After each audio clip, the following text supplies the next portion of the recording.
আপনারা কমবেশি সবাই জানেন যে বাংলাদেশের প্রধানতম রাজনৈতিক দল আওয়ামী লীগ। এই দলটির কার্যক্রম এই মুহূর্তে নিষিদ্ধ। দলটিকে এখনো একটি নিষিদ্ধ দলে পরিণত করা হয়নি। কিন্তু তাদেরকে কোনো কার্যক্রম চালাতে দেওয়া হবে না বা হচ্ছে না আইনগতভাবে। ২ নম্বর হলো যে এদের যে ছাত্র সংগঠনটি, এটিকে আইনগতভাবে এক্সিকিউটিভ অর্ডারে নিষিদ্ধ করে দেওয়া হয়েছে। এবং এই দলের যে প্রতীক, নির্বাচনী প্রতীক, এই নির্বাচনী প্রতীকটি হলো নৌকা। আবার এটি মানে একটা নৌকা মানে ওরকম নৌকা না। ৫০-এর দশকে আমাদের দেশের যে নৌকাগুলো ছিল সাধারণত মানুষ ছইওয়ালা নৌকা ব্যবহার করত। ছোট কাঠের একটা নৌকা। আপনারা যারা গ্রামে বড় হয়েছেন ৭১, ৭২, ৭৩ সনে এবং বর্ষাকাল দেখেছেন, একেবারে ছোট মাঝারি আকৃতির নৌকা। নৌকার বিভিন্ন আকার ছিল। আমাদের যেমন মালবাহী অনেক বড়, বড় নৌকা রয়েছে যেগুলো জাহাজের মতো ছিল। ২ ৩ টে করে সেখানে পাল থাকতো। এবং সেই পালের পেছনে যে হাল থাকতো, সেই হাল থাকতো এবং একেকটা নৌকা ৫০০ মণ, ১,০০০ মণ এরকম বড় আকৃতির ছিল। তো সে সকল নৌকায় পাট থেকে শুরু করে অন্য সকল পণ্য সামগ্রী বহন করা হতো। আজকের যে বড়, বড় জাহাজগুলো ঠিক ওইরকম জাহাজের মতো না হলেও সে সকল পাল তোলা ২টো ৩টা ৪টে করে পাল তোলা। তো এরকম নৌকা যারা জোয়ারের সঙ্গে বাতাসের সঙ্গে সামঞ্জস্য রেখে বাংলার এক অঞ্চল থেকে অন্য অঞ্চলে যেত। এবং এই সকল নৌকা জাহাজের মতো নৌকা সেখানে গুণ টানার জন্য যখন প্রতিকূল পরিস্থিতি যেত, তো এরকম মাল্লা থাকতো ১০ জন ১২ জন। তারা বিশাল মস্তুলের সঙ্গে সেই রশি টানিয়ে নৌকা টেনে নিয়ে যেত। আবার কখনো, কখনো দাঁড় দিয়ে টানা হতো। তো এরকম বড়, বড় নৌকা আমি দেখেছি যেখানে নৌকার পেছনে, নৌকার মাঝামাঝি জায়গাতে এবং নৌকার সামনে। তো একদিকে ৩ ৪ ১২টি ১ ডজন দাঁড় থাকতো। অন্যদিকে ১২টি অর্থাৎ পেছনে ধরুন ৪টি, যেখানে হাল আছে তার পিছনে ৪ জন, তো ৪ জন ২ পাশে বসে ৪ ৪ ৮টি বৈঠা, দাঁড় যেটাকে। তারপরে আবার মাঝামাঝি জায়গাতে একটি স্পেস থাকতো, সেখানে এরকম ৪ জন ৪ জন ৮ জন। আবার একেবারে সম্মুখ ভাগে সেখানে ৪ জন। এরকম মানে ১২ ১২ ২৪ দাঁড়ের যে নৌকা, সেই নৌকা দেখেছি। আবার বিশাল মস্তুলওয়ালা সেই ২৪ দাঁড়ের নৌকাকে আবার টানার জন্য বিশাল মস্তুল, যেখানে গুণ টেনে অর্থাৎ দড়ি বেঁধে এরকম ১ ডজন বা ১০ জন লোক টানছে নৌকা। আর সে হাল, সে কি হাল! মানে পিছনের যে বৈঠা হাল, সেটা না দেখলে আপনি বুঝতে পারবেন না। সেই হাল ধরে বসে থাকে যিনি বসে আছেন পুরো নৌকাটাকে ১,০০০ মণের একটা নৌকাকে রাখার জন্য সে একাছে। এবং এইরকম ছবিগুলো আপনি ৬০-এর দশকের ছবিগুলো আপনি দেখতে পাবেন। আমাদের এই বাংলাদেশে যে রয়েছে, এটা এক ধরনের নৌকা। মাঝারি নৌকা ছিল। তারপরে শেষে মাছ ধরার জন্য খুব লম্বা, কিন্তু চিকন বিশাল লম্বা নৌকা ছিল। তারপরে ডিঙ্গি নৌকা ছিল, লম্বা ডিঙ্গি নৌকা। এরপরে বাইস দেওয়ার মতো নৌকা ছিল। অর্থাৎ নৌকার মধ্যে অন্ততপক্ষে শখানেক নৌকা, যাকে বলা হয় আমাদের এই বাংলাদেশে খুব জনপ্রিয় ছিল। এর মধ্যে সবচেয়ে বেশি গৃহপালিত নৌকা যেটা ছিল সেটা হলো এই যে ছইওয়ালা, এই যে নৌকার ছবিটি আছে আওয়ামী লীগের নির্বাচনী প্রতীকে, ঠিক এই নৌকাটাই ছিল সবচেয়ে জনপ্রিয়। এবং এগুলো দিয়ে ছোট, ছোট যাত্রী, মানে ছোট, ছোট দূরত্বে যাত্রী বহন করা হতো। এখানে বড় জোর একটা দাঁড় থাকতো। এর বেশিরভাগ ক্ষেত্রে যখন দূরবর্তী এলাকাতে যেত আর একটা বৈঠা থাকতো আর পাল তোলা হতো মাঝে মধ্যে। একটা মাঝারি আকৃতির ছই ছিল। সাধারণত ৪ জন, ৫ জন, ৬ জন যাত্রী নিয়ে এই নৌকাগুলো চলাফেরা করত কমার্শিয়ালি। এই নৌকাগুলো বেশিরভাগই ছিল কমার্শিয়াল এবং এটাই ছিল সবচেয়ে জনপ্রিয়। তো এই নৌকাকে যখন প্রতীক করা হলো আওয়ামী লীগের, তখন টেকনাফ থেকে তেঁতুলিয়া বাংলাদেশের তখন তো বর্ষাকালে পুরো বাংলাদেশই ডুবে থাকতো এবং নৌকার চেয়ে জনপ্রিয় বাহন আর ছিল না। আর এটা প্রয়োজন, জনপ্রিয়, আরামদায়ক এবং কস্ট ইফেক্টিভ সব দিক থেকে।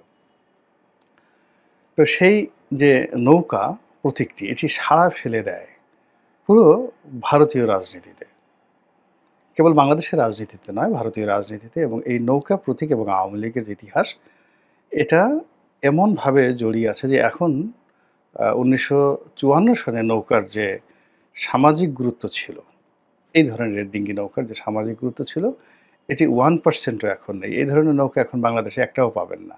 এখন সব ইঞ্জিন চালিত বোট। কিন্তু মানুষের স্মৃতিতে এটি ভাস্বর হয়ে আছে। এর সঙ্গে আবেগ আছে, এর সঙ্গে প্রেম আছে, ভালোবাসা আছে, ইতিহাস আছে। তো যার কারণে হয় কি, এই নৌকাটা দেখলেই আমরা অনেকটা নস্টালজিয়ার মধ্যে পড়ে যাই। এরকম একটা ঘটনা। তো সেই নৌকাকে সামাল দেওয়ার জন্য দেখা গেল ধানের শীষ এসেছে। ধানের শীষ আমাদের দেশে প্রধান খাদ্য, সবই ঠিক আছে। কিন্তু নৌকার মতো মানে রাজনৈতিক যে স্লোগান, এটা যে রিদম, যেমন আপনি যখন বলা হয় জয় বাংলা, প্রতীক আছে, মার্কা আছে, কোন সে মার্কা? নৌকা, নৌকা, নৌকা। তো আবার একই যদি বলা হয় মার্কা আছে, কোন সে মার্কা? ধানের শীষ, ধানের শীষ, ধানের শীষ। কোন সে মার্কা? দাড়িপাল্লা, দাড়িপাল্লা, দাড়িপাল্লা। কোন সে মার্কা? তো লাঙল, লাঙল, লাঙল, এই তিনটের কথাই ধরেন। এখন সেখানে দেখেন নৌকার যে রিদমটা, এটার যে টরে টক্কা, মানে এটার যে উচ্চাঙ্গ সঙ্গীতের যে তবলা বলেন, হারমোনিয়াম বলেন, কিংবা সারিন্দা বলেন, কিংবা দোতারা বলেন, ওই প্রত্যেকটা যন্ত্র, আমাদের আবহমান বাংলার যন্ত্রের সঙ্গে নৌকা, নৌকা, এটা যেভাবে সহজে মানে মানুষের হৃদয়ে ঢুকিয়ে দেওয়া যায়, এটা অন্য কোনো প্রতীক দ্বারা বাংলাদেশ আসলে সম্ভব হয় না। ধরেন কারো হলো মুরগি, প্রতীক হলো। তা যদি বলে মার্কা আছে, কোন সে মার্কা? মুরগি, মুরগি। বা ধরুন এই যে এখন ওরা শাপলা চাচ্ছে এনসিপি। তো এখন যদি বলা হয় নেতা আছে, কোন সে নেতা? নাহিদ, নাহিদ। মার্কা আছে, কোন সে মার্কা? সেটা যদি বলা হয় শাপলা, শাপলা। ঠিক নৌকার সাথে যায় না। এটা এমনভাবে হয়ে গেছে, এটা একটা সুর তৈরি হয়ে গেছে, কফি হাউসের সেই আড্ডাটা। আপনি অমর গান তো আর তৈরি করতে পারবেন না, এটার সঙ্গে কোনো কিছু তুলনা করতে পারবেন না। কিংবা আমাদের যে জাতীয় সঙ্গীত আমার সোনার বাংলা আমি তোমায় ভালোবাসি, এটা যে সঙ্গীতটি, মানে এই সঙ্গীতের সঙ্গে গান, বাদ্য, মানে এটার যে সারেগামা যা কিছু রয়েছে, এটার কাউন্টার ওরকম মধুর আরেকটা দ্বিতীয় গান সবাই চেষ্টা করেছে, হয়নি। ওইটা হয়নি। শোনা, শোনা, শোনা, লোকে বলে শোনা, শোনা নয় যত খাঁটি, কত সুন্দর একটা গান। কিংবা 'প্রথম বাংলাদেশ আমার শেষ বাংলাদেশ', 'জীবন বাংলাদেশ আমার মরণ বাংলাদেশ', এটাকে কাউন্টারলি জনপ্রিয় করার জন্য যে কত চেষ্টা করা হয়েছে, কিন্তু জাতিসংঘের কাছাকাছি যায়নি। কিংবা 'নতুন বাংলাদেশ গড়ব মোরা', এর সাথেও তো চেষ্টা করেছেন। হ্যাঁ? তো এরকম হয়। ভারতে আপনি চিন্তা করেন 'সারা জাহাঁ সে আচ্ছা হিন্দুস্তান হামারা', এটা আল্লামা ইকবাল সাহেবের কবিতা, তার গান, এবং এটা মূলত সেই ব্রিটিশ ভারতে আ করা হয়েছে সম্মিলিত ভারতবর্ষের জন্য। কিন্তু ভারতে এটা এতটা রিদম সৃষ্টি করেছে, ভারত দুটো জাতির সংগীত করেছে। জনগণ মন আ অধিনায়ক জয় হে। তো কিন্তু 'সারা জাহাঁ সে আচ্ছা হিন্দুস্তান হামারা', এটার পর্যায়ে যেতে পারছে না। ফলে ভারতের মতো জায়গাতে তাদের জবন দেশ, শত্রু দেশ, সেই শত্রু দেশের জাতীয় কবি আল্লামা ইকবালের সেই লেখা তাদেরকে জাতীয় সঙ্গীত হিসেবে আ মেনে নিতে হচ্ছে। এই কারণ হলো রিদমের কারণে। যেমন দেখা গেল যারা খুব চেষ্টা করছে শিবাজিকে জাতীয় নেতা বানানোর জন্য। গত ১০০ বছর ধরে তারা প্রাণান্ত চেষ্টা করছে আওরঙ্গজেবকে ভিলেন বানানোর জন্য। কিন্তু কোনো অবস্থাতেই আওরঙ্গজেবকে বাদ দেওয়া যাচ্ছে না। আওরঙ্গবাদকে বাদ দেওয়া যাচ্ছে না। আওরঙ্গজেব সড়ক দিল্লিতে বাদ দেওয়া যাচ্ছে না। কিংবা সেই যে ঔরঙ্গাবাদ, যেটা ওই শিবাজির যে এলাকা, আ কিংবা ধরুন এখন গুজরাটে যেখানে এই ঔরঙ্গাবাদ রয়েছে, ওই এলাকাটাকে বাদ দেওয়া যাচ্ছে না। কেন? এর কারণ হলো ৫০ বছরের শাসনে ভারতবর্ষকে ফাইন্যান্সিয়ালি, মিলিটারিলি, সামরিক শক্তিতে, ল অ্যান্ড অর্ডার, জাস্টিস, ন্যায় বিচার, সংহতি, শান্তি শৃঙ্খলায়, মানে এই 50টি বছরে আওরঙ্গজেবের জমানাতে পুরো ভারতবর্ষে যে স্ট্যাবিলিটি ছিল, 5000 বছরের ইতিহাসে এরকম স্ট্যাবিলিটি কখনো ছিল না, ইভেন নট যাকে বলা হয় আকবরের জমানাতেও। বাদ দেবেন কিভাবে? ইতিহাস তো বাদ দেওয়া যায় না। তো এই যে আমরা বলি রাম রাজত্ব, ওটা ওটা, মানে এগুলোর সামনে অনেক সুন্দর সুন্দর গল্প আছে, কিন্তু আওরঙ্গজেবের যে রাজত্ব, এটা বাস্তবতা। জাহাঙ্গীর সারাক্ষণ মদ খেয়ে থাকতেন, এবং তিনি যে পরিমাণে মদ খেতেন, কিন্তু তাকে তো বাদ দেওয়া যাচ্ছে না। কিন্তু ইতিহাসে তার যে সফলতা, তারপরে ধরুন শাহজাহান, তার জমানা তো বাদ দেওয়া যাচ্ছে না, কোনো অবস্থাতে বাদ দেওয়া যাচ্ছে না। মহীশূরে হায়দর আলী বা টিপু সুলতান, তো হায়দর আলী, টিপু সুলতান এর সমপর্যায়ের কোনো হিন্দু যে নায়ক, মহানায়ক দাঁড় করানো যাচ্ছে না। ওখানে হায়দুল্লাহ আসছে, কিংবা ধরুন নিজাম, হায়দরাবাদের নিজাম, তো তাকে তো বাদ দেওয়া যাচ্ছে না, সাদ সুলতানাকে বাদ দেওয়া যাচ্ছে না। তো এরকম ইতিহাস এমন একটা ব্যাপার যে ওর জায়গাটা এমন হয়ে যায়, সেই জায়গাতে আপনি কোনো অবস্থাতেই বিকল্প কাউকে বসাতে পারবেন না। যেভাবে ভারতবর্ষের ইতিহাসে আপনি চন্দ্রগুপ্ত মৌর্যকে বাদ দিতে পারছেন না, অশোককে আপনি বাদ দিতে পারছেন না, অসংখ্য মানুষ, কুষাণ রাজ কনিষ্ককে বাদ দিতে পারছেন না, তদ্রুপ বাংলাদেশে আওয়ামী লীগের যে ইতিহাস, জয় বাংলার যে ইতিহাস, নৌকার যে ইতিহাস, সেই ইতিহাসকে বাদ দেওয়া যাচ্ছে না। মানে এটা নিয়ে যত কথা বলা হচ্ছে, একটা হীরকখণ্ড যেভাবে যত অ্যাঙ্গেলে আপনি কাটবেন, ওটার উজ্জ্বলতা বৃদ্ধি পাবে। একইভাবে জয় বাংলা বলেন, নৌকা বলেন, আওয়ামী লীগ বলেন, এটাকে নিয়ে যত আঘাত করা হচ্ছে, বারবার শুধু একটা দ্যুতি ছড়িয়ে পড়ছে।